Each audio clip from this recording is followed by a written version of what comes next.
Bienvenue pour une nouvelle partie. Moi, je commence à monter à l'Elo 2022. Ah, mais mon but, ça serait maintenant les 2100. Mais ça va pas être facile. Reconnaissons-le que ça va pas être facile. Ah, et ma variante. Oui, il a joué cavalier D7. Même si elle n'est pas si claire que ça, je reconnais. Il y a un moment, dans une partie, j'ai joué fou H3, après j'ai regardé, c'était pas bon fou H3. Donc, et puis après, j'ai regardé, mais c'est des longues, longues séries et ça donne l'égalité, hein. Ah, là, il me donne une pièce parce que j'attaque le. On va le vérifier, hein. J'attaque le cavalier et je vais jouer H5. Après, à voir, hein. Il y a peut-être des choses que j'ai pas vues, mais normalement, il me donne une pièce. Voilà, c'est ça qu'il faut avoir. Même si la variante donne l'égalité, si l'adversaire joue bien, il faut avoir des petits pièges dans lesquels il peut tomber, quoi. Et puis, de temps en temps, il y en a qui tombent dedans. Et c'est pas désagréable d'avoir des ouvertures où votre adversaire peut tomber dans un piège. Et là, il vient de comprendre. En fait, il a joué vite et il vient de comprendre. Ah, il faut que je fasse attention. Là, je me suis aperçu qu'il pouvait y avoir du contre-jeu, hein. Par contre, il a pris la place du fou. Est-ce qu'on peut tenter de mettre le fou? Bon, échec, je défends. Allez, H5.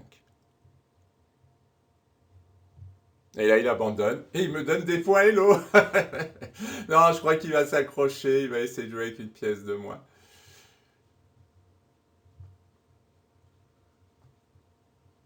En plus, il va être embêté parce qu'il va pas pouvoir reprendre avec le pion H puisque la tour n'est pas protégée. Donc, il va devoir reprendre avec le pion F, ce qui améliore pas sa position. Déjà qu'il a une pièce de moins. Là, je pense qu'il regarde s'il y a du contre-jeu. Il doit hésiter à abandonner.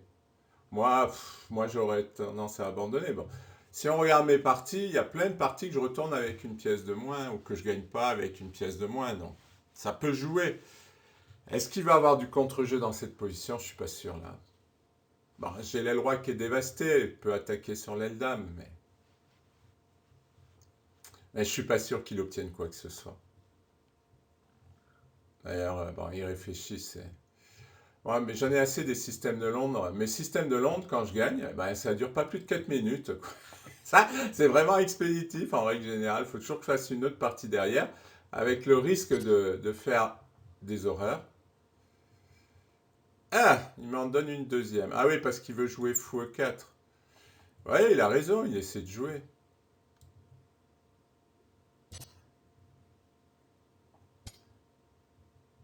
Mais il me permet de me développer en même temps. Bon, mais il faut qu'il s'il veut jouer cette partie, il faut qu'il fasse quelque chose, c'est sûr.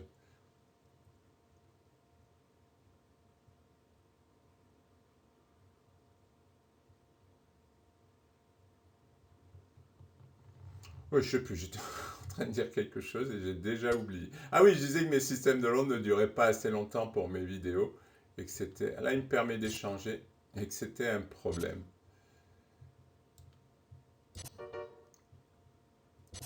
Ouais, là, je viens de me faire une petite faiblesse là. Mais il n'y a plus de fou de case blanche, donc je risque plus rien. Attention au pion G4, je peux pas le défendre. Non, pour l'instant, tout va bien. Il va falloir que je défende la colonne pour pas qu'il rentre. Ah, il peut jouer fou B4. Ouais, il essaie d'ouvrir. Voilà. J'ai mis fin à son contre-jeu. Je ne le prends pas, il tombera ce pion. Je ne prends pas lui non plus. C'est pas ça qui est important. L'important, c'est d'avoir. Parce que j'ai une pièce de plus. J'aurais pas une pièce de plus, peut-être que je prendrais les pions. Quand vous avez une pièce de plus, l'important, c'est d'avoir une position où l'adversaire n'a pas l'initiative. Parce que c'est la seule chance de l'adversaire quand il y a une pièce en moins, c'est l'initiative.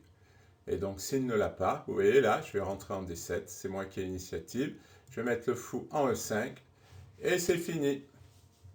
Et j'ai pas pris tous ces pions qui ne m'auraient servi à rien et qui n'auraient fait que donner du jeu à l'adversaire. Parce qu'il suffisait qu'il arrive à bien bouger. Et là, il y a des problèmes. Mon roi est même bien placé, c'est ça qui est... Il est même bien placé parce qu'il bloque les entrées de la tour. Ah, je peux même m'amuser à tour H7, mais il va faire tour G8.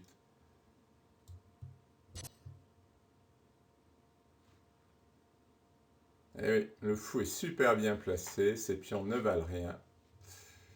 Très facile à jouer. Ça, c'est l'initiative qui compte aux échecs. Bon, il n'y a pas que ça, parce que si c'est très serré, mais si vous pouvez la prendre, si vous pouvez empêcher l'adversaire de l'avoir, et lui, quand il aura fini de me donner tous ses pions, et puis il n'essaie même pas d'activer sa tour, hein, parce que là, il activerait sa tour, j'aurais quelques soucis. Enfin, quelques soucis, c'est relatif. Mais il jouerait. Là, je vais avoir un pion en G7, il ne va pas jouer longtemps. Voilà, et ben qu'est-ce que je vous dis, mes systèmes de Londres, quand je gagne, et ben ils durent pas longtemps. Hein. Bah, je vais faire une autre partie derrière. Ce serait dommage de gâcher un si beau système de Londres, mais je vais faire une partie en espérant ne pas faire une horreur. Nouvelle partie. Ah ben on va avoir 2 systèmes de Londres avec un peu de chance.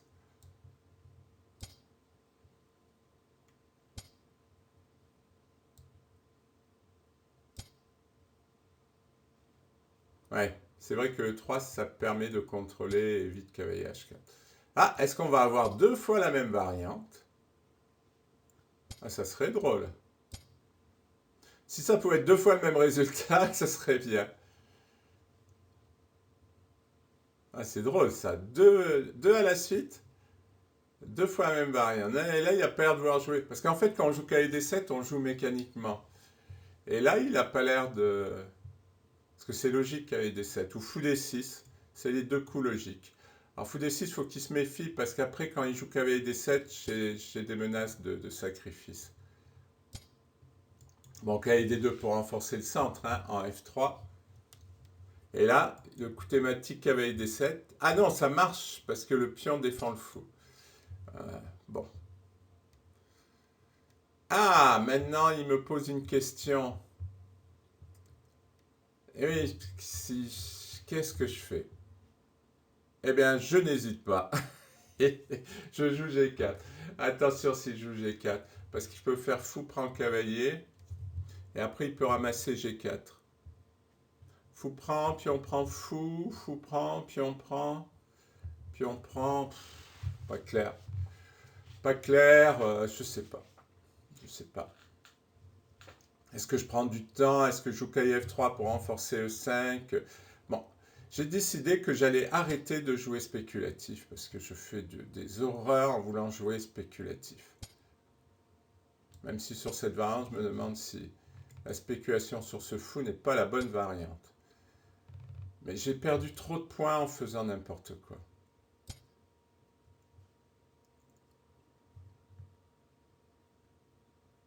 Donc H3, G4. Tranquillement. Pas de violence.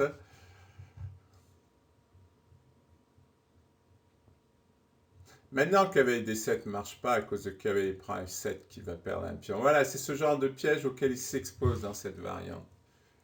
Parce que maintenant, il n'y a plus le pion pour défendre le fou.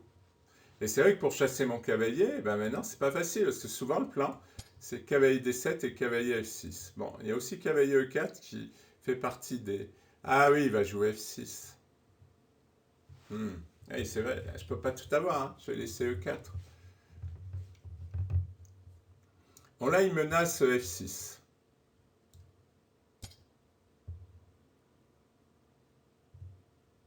Non, je ne veux pas redémarrer mon appareil. J'ai autre chose à faire en ce moment que redémarrer mon appareil.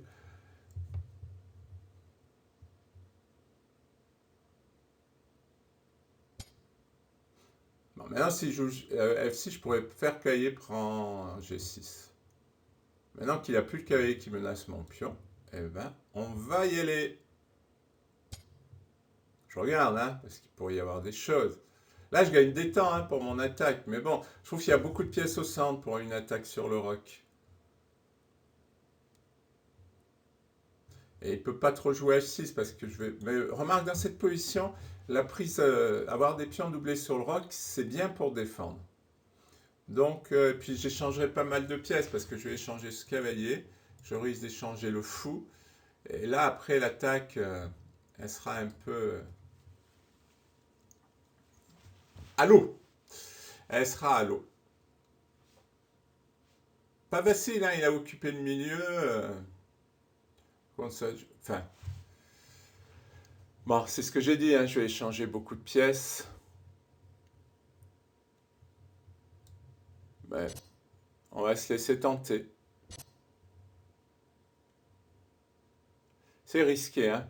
F2 là est faible. Est-ce que je ferais pas cavalier E5? Ah oui, cavalier E5 me tente bien. Attention à F2. Et je vais jouer F3. Là, c'est compliqué, hein. Ah, il menace pion prend. Je ne peux pas prendre avec le pion E parce qu'il me prendrait le fou. Ce que je vous dis, c'est compliqué, hein.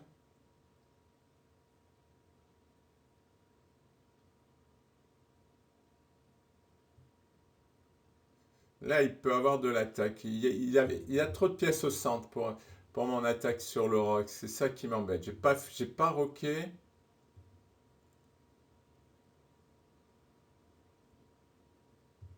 Bon, sur C prend D, je pense que je vais faire cavalier prend G6. Tout ça est vraiment pas clair.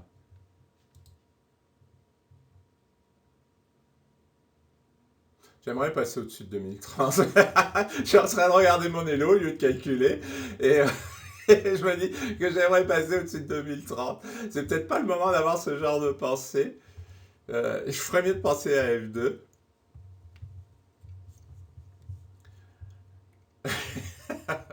Ah là là.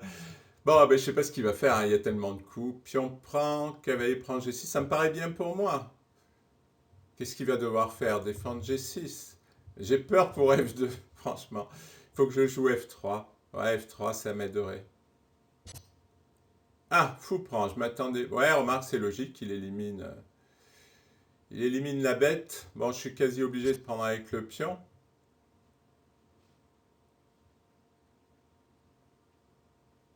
C'est bien parce que maintenant il me menace plus, pion prend. Ça m'embêtait, pion prend. Parce que je veux garder. Par contre, il peut pousser.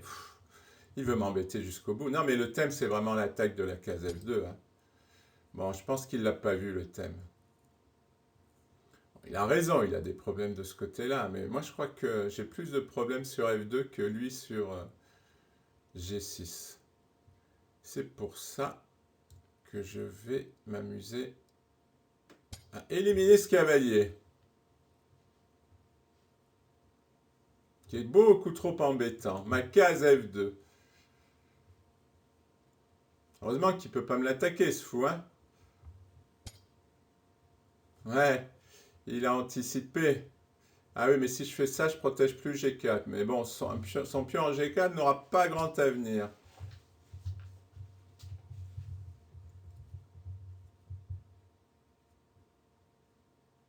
Finalement, j'aime bien ma position, même si je la trouve sur un fil. Sur un fil. Est-ce que je vais faire grand roc? Ah ouais, là, il commence à manquer de temps. Mais dans une telle position, ça se comprend, hein. Mais là, j'ai réussi un peu à débloquer, hein, parce que j'avais vraiment peur de D4. Parce que je ne pouvais pas prendre avec le pion E. J'avais vraiment peur de F2. Bon, là, je menace de prendre le cavalier. Donc, ça s'est bien débloqué. Sa dame est sur un rôle défensif. Il ne peut pas enlever le cavalier. Je menace fou prend. Pion prend, dame prend. Ah, Lichess redémarre dans 10 minutes. Je crois que ça nous laissera le temps de finir. Il lui reste 22 secondes. Alors, il défend. Il veut certainement jouer cavalier F5. Mais si je prends, je ne peux plus roquer. Ça m'embête. Il faut que je roque. Avant de prendre un E4, il faut que je roque. Je ne peux pas me permettre de... Oui, il pense qu'il a sauvé son pion. Ce qui n'est pas faux. Ce qui n'est pas faux. Mais il a quand même des soucis.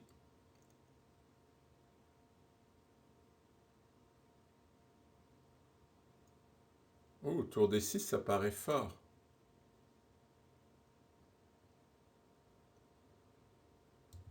Ah, ça me plaît bien, tour des 6.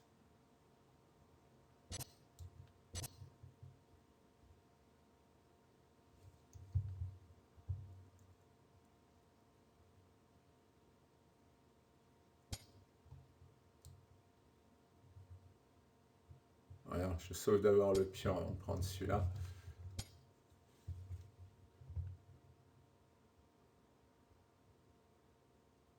Oh, il va avoir des soucis.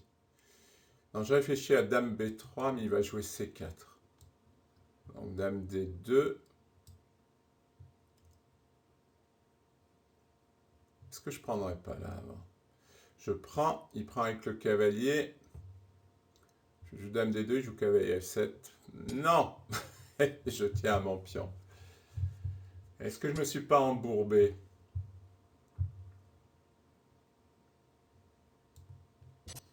On va prendre ici. On va mettre un fou. Où va aller son cavalier? Nulle part. Hein? Ici. Et attention. Attention, je pourrais avoir une attaque très très rapide.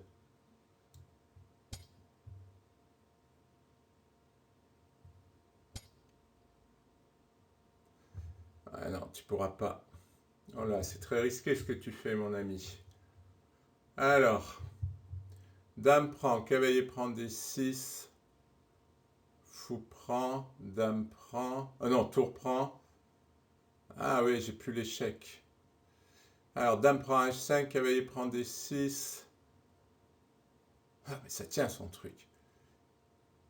Ça tient, Madame Mia. Mais il y a. Non, je suis sûr que ça tient pas, mais Dame G6.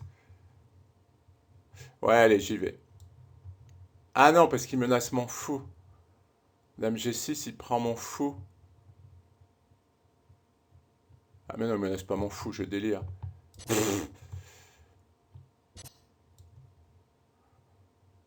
Alors, j'avais dit Dame G6 avec l'idée de taper là-dessus. Puis si cavalier bouge, je prends la dame. Ah non, il prend avec échec intermédiaire. Là, il pense qu'il s'est sauvé. Mais non, tu t'es pas sauvé, mon ami, t'as perdu ta tour. C'était ça que j'avais calculé au début. Eh oui, maintenant je menace mat. Ah, il menace ici, il veut le jouer. Alors, je suis concentré, je fais bien attention. Bon, j'ai 52 secondes quand même. Il va falloir peut-être accélérer aussi.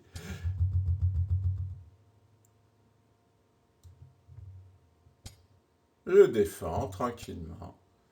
Il peut rien faire.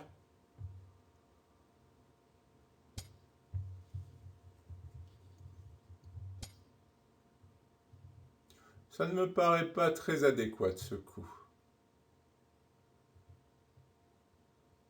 Un petit échec. On va voir comment il va réagir à l'échec. Un autre petit échec. Comme disent les jeunes d'aujourd'hui. Des choses toutes petites, mais qui marchent. Non, je crois qu'il est mat. Échec. Pourquoi il y a eu ce bruit? Échec et mat. En tout cas, j'ai deux magnifiques parties sur le système de Londres. Là, franchement, moi qui dis toujours que les premières parties, j'y arrive pas. Et ben là, j'ai fait un carton. J'ai fait 3 gains de suite. Une boucherie. Ah, 3 belles parties. Et voilà, et ben, je suis bien content. Merci pour votre attention.